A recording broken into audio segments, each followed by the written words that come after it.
Приветствую вас на канале о вязании. Меня зовут Светлана, и в этом видео я предлагаю вам связать вот такую шапку. Это очень простая шапка, связана она практически полностью лицевой гладью. Здесь есть только небольшая резинка. Самые простые убавки на макушке. И украшением этой шапки являются пайетки. В принципе, вы можете связать просто обычную шапку без пайеток, но с пайетками гораздо симпатичнее она смотрится.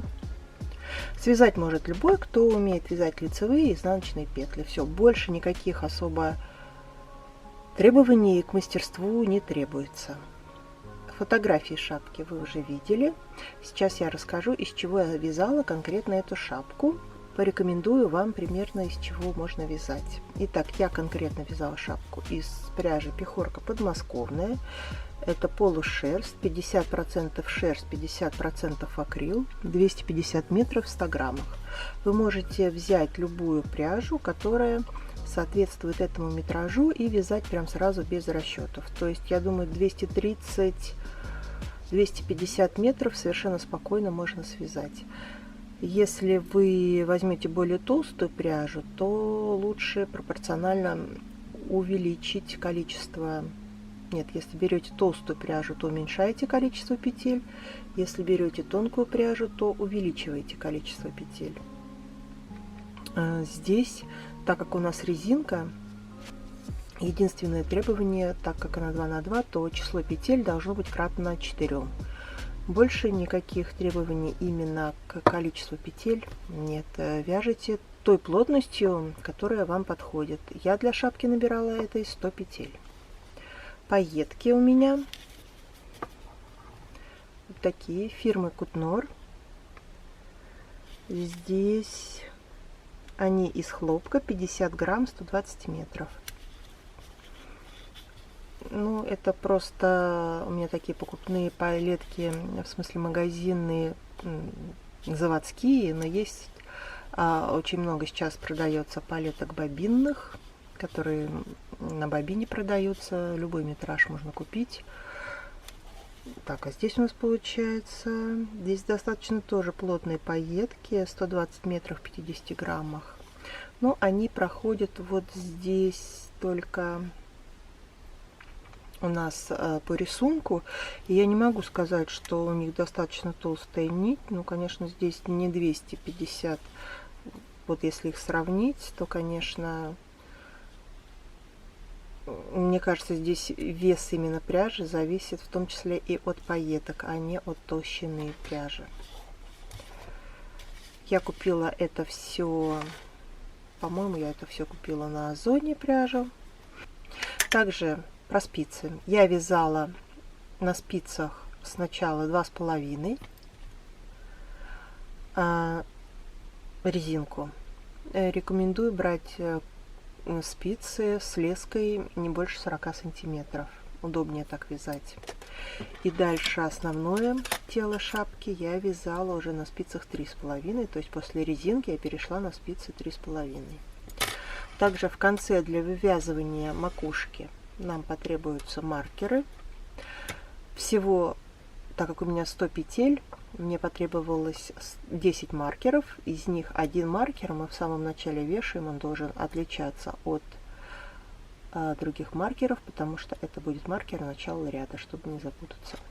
Ну и в конце нам понадобится иголочка для сшивания макушки и убирания кончиков пряжи. Итак, приступаем к вязанию простой шапки. На спице 2,5 я набираю 100 петель. Набираю самым обычным способом. Отматываю часть клубка примерно 1,5 метра, чтобы нам точно хватило на длинный хвост, на набор с длинным хвостом. И набираю самым обычным способом 100 петель.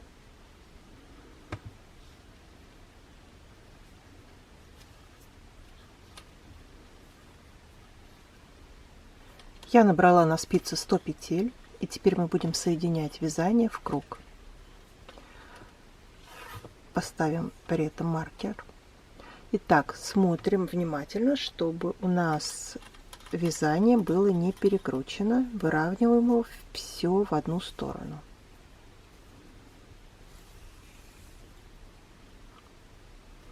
Все смотрит в одну сторону. Ставим маркер и начинаем вязать первый ряд. Вязать мы будем резинкой 2 на 2. И сейчас я покажу, как именно мы будем вязать. Вот у нас нить, которую использовали для набора петель, и нить, которая идет от мотка.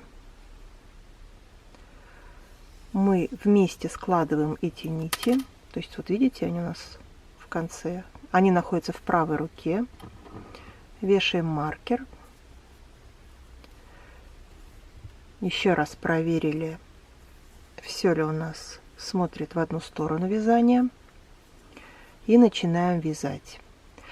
Сразу скажу, что если у вас здесь будет не очень тугое натяжение, потом, когда мы будем закрывать уже, заканчивать вязание шапки, прятать хвостик нитки, все поправится. Поэтому не переживайте. Итак, начинаем вязать. Вяжем 2 лицевые. Если мы вяжем по кругу, то лучше вязать классическими петлями за переднюю стенку. И провязываем обе нити. 1 и вторую петлю 2. Все, мы соединили начало и конец ряда. Теперь у нас круговое вязание. Этот хвостик мы потом заправим. Вяжем дальше. 2 лицевые, 2 изнаночные,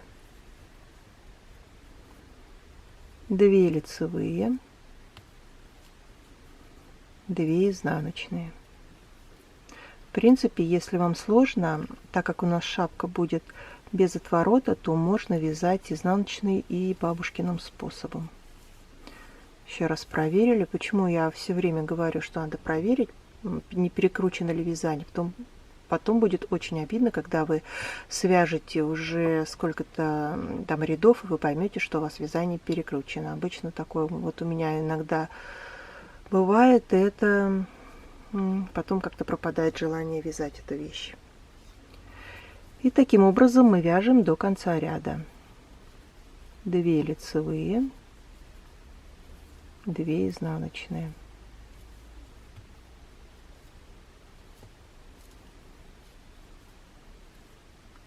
Я провязала первый ряд. Еще раз проверяю, последний раз проверяю, не перекручено ли у меня вязание. Все нормально. И я продолжаю вязать дальше таким же точно узором. Все зависит от того, какой длины вы любите вот эту резиночку в начале шапки. Я обычно вяжу длину примерно около 5 сантиметров, поэтому сейчас я провяжу где-то еще, то есть всего я провяжу где-то 14 рядов, сейчас я еще провяжу примерно 13 рядов. Вяжем точно таким же узором, одной нитью. Лучше вязать, еще раз повторю, классическими петлями. 2 лицевые, 2 изнаночные. Я провязала 14 рядов, и теперь я дальше буду продолжать вязание лицевой гладью, но перед этим я перейду на другие спицы. Эти спицы были 2,5, я сейчас перейду на спицы 3,5. Переход на другие спицы, в принципе, точно такой же, как обычное вязание. Вы просто берете и вяжете дальше. Так, маркер пока у нас не нужен. Я начинаю вязать, и все петли я провязываю лицевыми.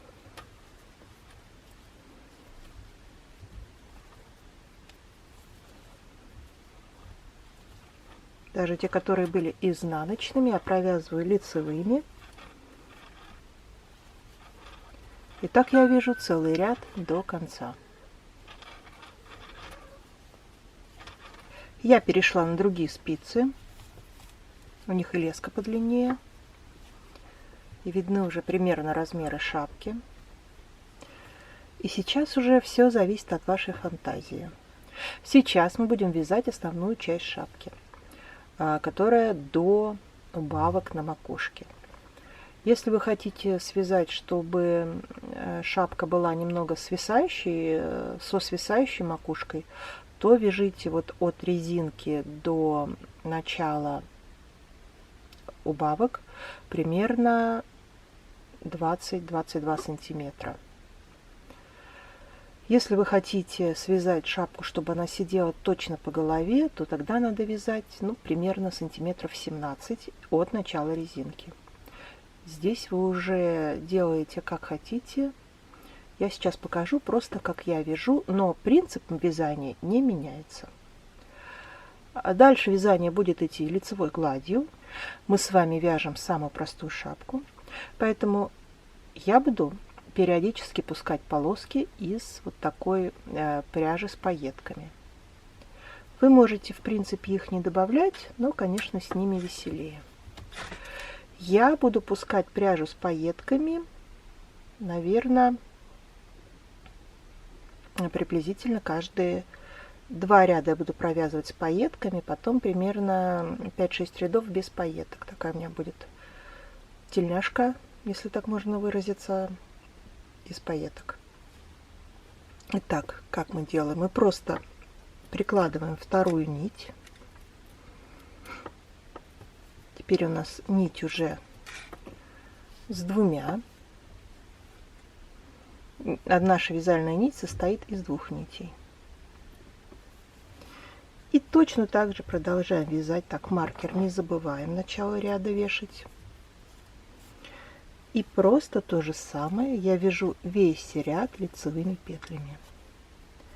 Бывает ситуация, когда пайетки остаются на изнанке. Видите, осталось сразу на изнанке. Лучше их подтягивать наружу, но если не получается, остаются на изнанке, ничего страшного. Таким образом, я сейчас провяжу несколько рядов пряжи с пайетками, потом провяжу пряжи просто без пайеток, и так и дальше я буду вязать, пока мне, собственно говоря, пока я не достигну нужной мне длины шапки. Еще раз повторю, дальше вы вяжете просто как хотите. В принципе, можно даже всю шапку связать вот такую с пайетками.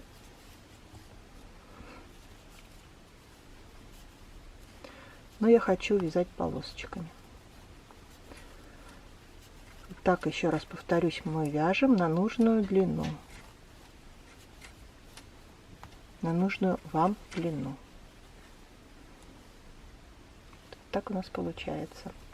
Можно было бы, кстати, начать вязать от резинки уже с пайетками, но пайетки все же достаточно бывают жестковатые и неприятны именно к колбу, поэтому лучше все же пайетки начинать уже от резинки, когда уже идет линия волос.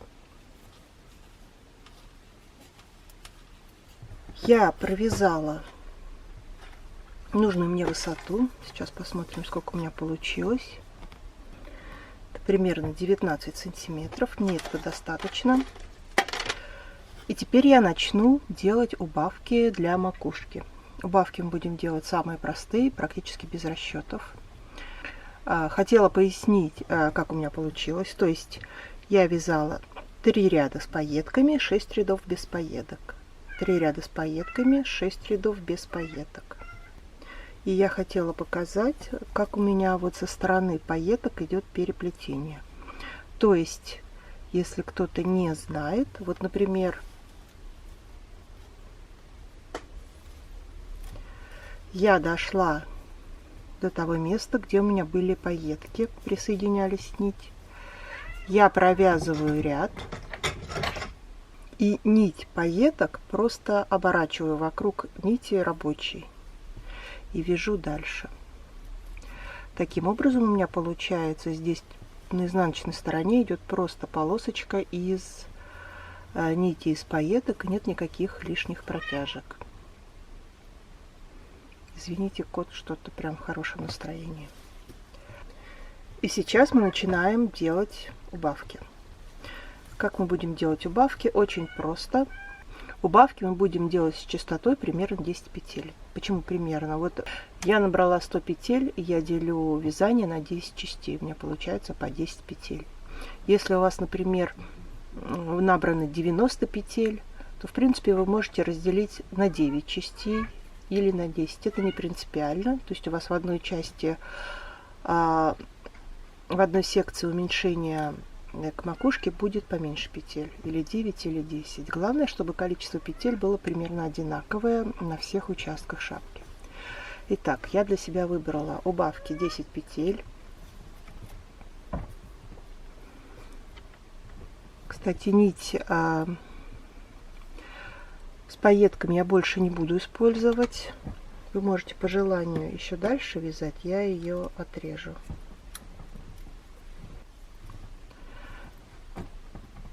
Так,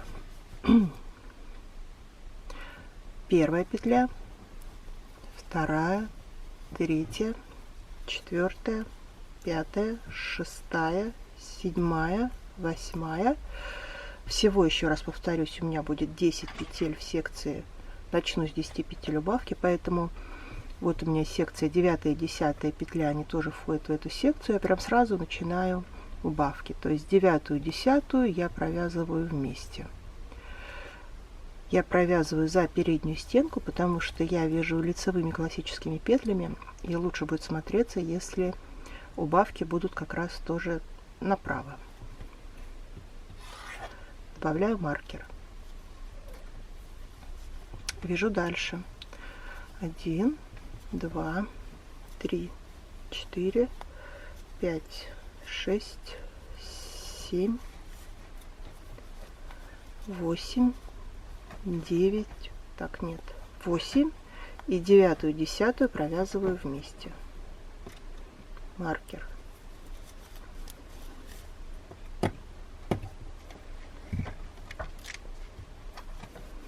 Еще раз.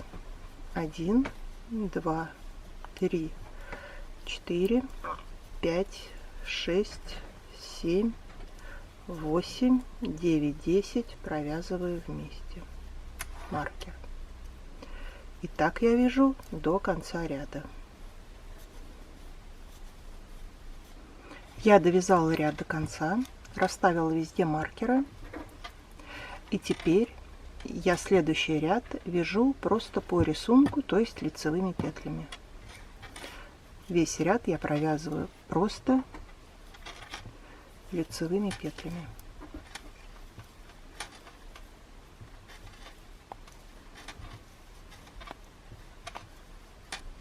Я провязала ряд просто лицевыми петлями, и следующий ряд я опять делаю убавки около маркеров. То есть здесь у нас уже будет меньше петель, можно даже не считать.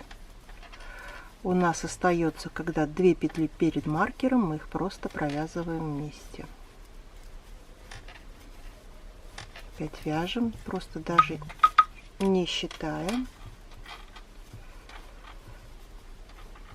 Подходим к маркеру и провязываем 2 петли вместе. И таким образом мы вяжем, пока у нас между маркерами не останется по 2 петли. Хотя смотрите, как вам удобно, можно и по 3 петли оставить, можно по 2 петли оставить. А чтобы было удобнее в конце, если кому-то неудобно работать вот с длинной леской, можно перейти на чулочные спицы. То есть вяжем сейчас дальше ряд с убавками, ряд без убавок, ряд с убавками, ряд без убавок. И таким образом я буду вязать, пока у меня не останется здесь то число петель, которое меня устроит. И вас тоже. У вас свое количество петель, то есть до какой степени вы хотите сделать более плоскую макушку или более такую вытянутую. Можно вообще делать, если вы хотите прям вообще бини получить, то после ряда с убавками провязывать 2 ряда без убавок. Тогда у вас еще выше будет макушка. Я сейчас довязываю тогда ряд и вернусь к вам, когда у меня уже будет готова почти макушка. Я довязала до того момента, когда у меня между каждым маркером осталось по 2 петли. И теперь я буду закрывать шапку. Так, это вот первый маркер. Давайте посмотрим, какая у меня длина получилась. С учетом того, что она еще растянется. Примерно 26 сантиметров. Это будет бини с легким таким небольшой высокой макушкой. Итак, я сейчас отрезаю нить, чтобы мне хватило закрыть шапку. Вот тут примерно сантиметров 25-30, ну так удобнее будет. Беру иголку.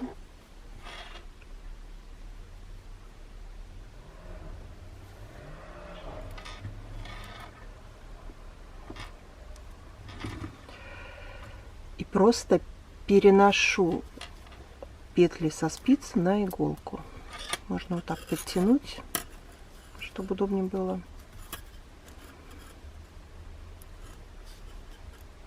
Маркеры, естественно, снимаю.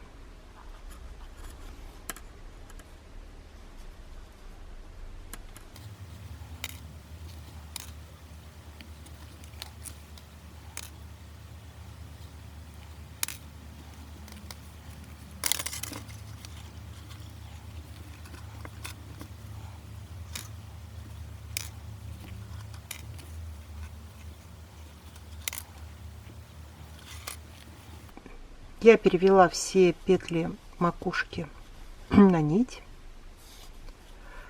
Сейчас я просто стягиваю. Такая макушка получилась. Мы это аккуратненько стягиваем, чтобы не порвать нить. Вводим вот в середину отверстия.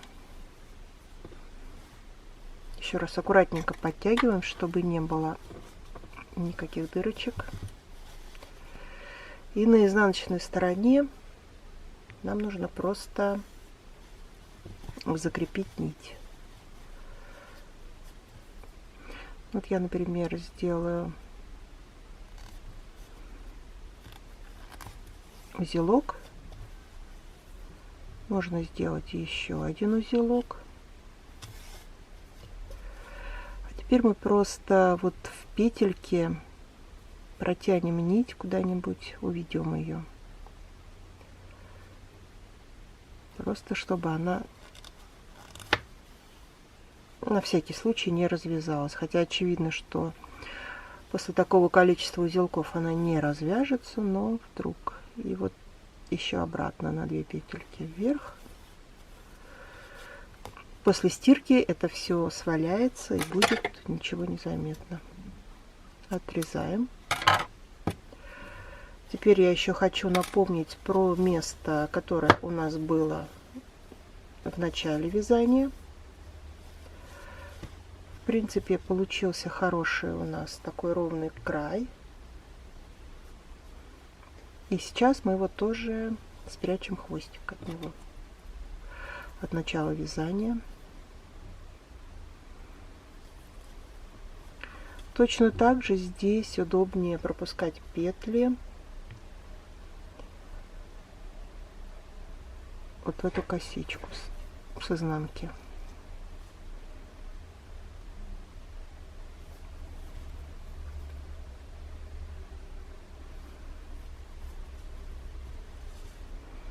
Нить у нас хорошо закреплена, потому что мы вначале ее включили в вязание, поэтому нам надо просто убрать этот хвостик. Чисто вот символически вот так достаточно, я думаю. Тоже отрежем, и тоже во время стирки это все исправится. И еще я хотела обратить внимание на один момент. Это пайетки. Вот посмотрите, сколько здесь пайеток, а сколько на изнанке. Впечатление, что, не знаю почему, но при вязании они все убегают назад. В принципе, можно брать и вытаскивать вот эти пайеточки наружу. Так, той стороной. По крайней мере, попробовать их вытащить. на лицо. Раз. Тут наверняка есть пайетки. Да, вот пайетка у нас.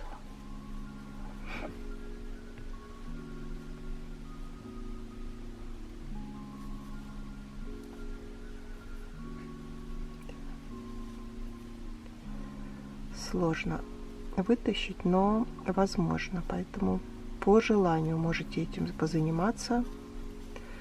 Не знаю почему, я старалась при вязании их подтягивать, но почему-то все равно часть пайеток убежала внутрь.